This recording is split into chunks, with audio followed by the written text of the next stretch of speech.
আসসালামু আলাইকুম ওয়া রাহমাতুল্লাহ। আমাদের ইউটিউব চ্যানেল আরএসসি ক্লিনিকে আপনাদেরকে স্বাগতম। আজকে আমাদের ক্লাস হবে রেফ্রিজারেটরের প্রকারভেদের উপর।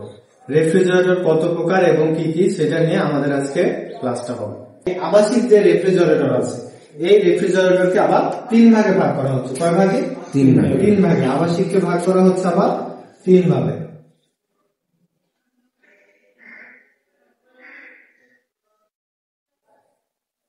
এক নম্বর হচ্ছে ফার্স্ট টাইপ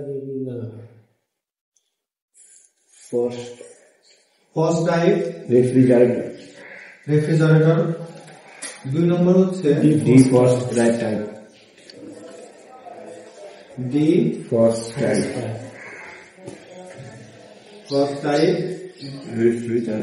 রেফ্রিজারেটর এবং নন ফ্রস্ট টাইপ। তিন নম্বর হচ্ছে non frost type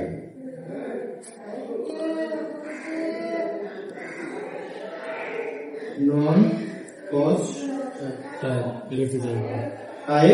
refrigerator তাহলে আমরা আবাসিক রেফ্রিজারেটর কয়টা ধরন পাইলাম? তিনটা। কি কি?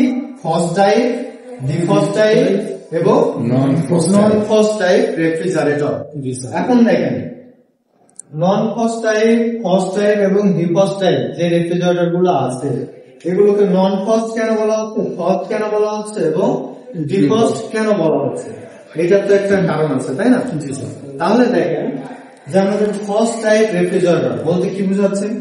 ফ্রস্ট টাইপ রেফ্রিজারেটর হলো সেটা যেটার ভিতরে কি বরফ জমবে এবং ম্যানুয়ালি সেটা পরিষ্কার করতে হবে, অর্থাৎ অনেক বেশি বরফ জমবে। আমরা নর্মাল ফ্রিজ গুলোতে দেখি না, অনেক মোটা হয়ে বরফ জমে যায় দীর্ঘদিন চলার ফলে, এবং সেটা কি কিছুদিন পর কি করতে হবে, বরফ করে সে বরফ গুলোকে পরিষ্কার করতে হয়।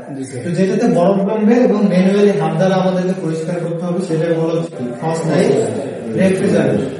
ডিফ্রস্ট টাইপ রেফ্রিজারেটরটাও সেম টাইপের, এটার মধ্যে বরফ জমবে কিন্তু এটার মধ্যে থাকবে ডিফ্রস্ট থার্মোস্ট্যাট এবং ডিফ্রস্ট হিটার। কি হবে, কিছুদিন পর যখন দেখবো অনেক বেশি বরফ জমে গেছে, তখন কি ডিফ্রস্ট থার্মোস্ট্যাট চালু করলে ডিফ্রস্ট হিটার চালু হবে। তারপরে কি হবে, আমার হিটারের মাধ্যমে আইস গুলো গলে যাবে। এটার পার্সেন্টেজ খুবই কম, এখন এই ফ্রিজটা নাই বললেই চলে বা খুবই অল্প পরিমাণে আছে। আর নন ফ্রস্ট টাইপ রেফ্রিজারেটর, এটা সম্পূর্ণ অটো একটা পদ্ধতি, এটার ভিতরে কখনো আইস জমবে না যদি নষ্ট না হয়ে যায়, ঠিক আছে?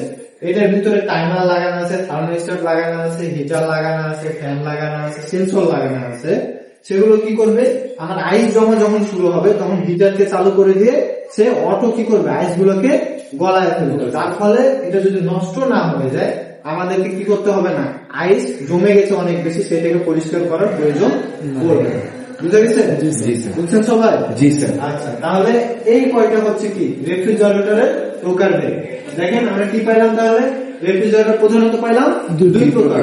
কি কি? আবাসিক, বাণিজ্যিক। তারপরে বাণিজ্যিকের প্রকারভেদ বিভিন্ন ধরনের হতে পারে, যার ফলে আমরা ওটাকে জানি না। এখানে কি আবাসিক রেফ্রিজারেটর কয় ধরনের? তিন ধরনের। একটা হচ্ছে ফ্রস্ট টাইপ, একটা হচ্ছে ডিফ্রস্ট টাইপ, একটা হচ্ছে নন ফ্রস্ট টাইপ। বুঝতে পারছেন এতটুকু? জি স্যার। ঠিক আছে, ধন্যবাদ।